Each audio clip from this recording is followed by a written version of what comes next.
আসসালামু আলাইকুম ওয়া রাহমাতুল্লাহ। এখন পাটের মৌসুম শুরু হচ্ছে। অনেকেই পাটের বীজ রোপণ করেছেন। এখন পাটের জমির শামা ও বিরকানি খুবই ক্ষতিকারক আগাছা।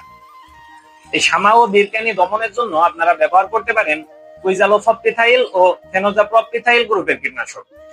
ফেনোজাপ্রপটিথাইল ও কুইজালোফপটিথাইল আলাদা উপাদান হইলেও কাজ একই, তাই আপনারা যে কোনো একটি ব্যবহার করলেই যথেষ্ট।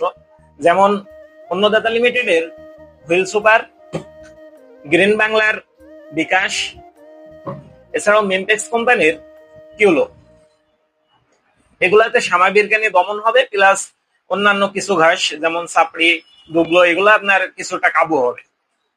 আর বাদালের জন্য আপনাদেরকে অন্য কীটনাশক ব্যবহার করতে হবে। প্রতি 10 কাঠা জমিতে এগুলা 100 গ্রাম ব্যবহার করলেই যথেষ্ট। তাই শামা বিরকানি আর অন্যান্য ঘাস কাবু করার জন্য আপনারা এই গ্রুপের কীটনাশকগুলি ব্যবহার করতে পারেন। ধন্যবাদ সবাইকে। আসসালামু আলাইকুম।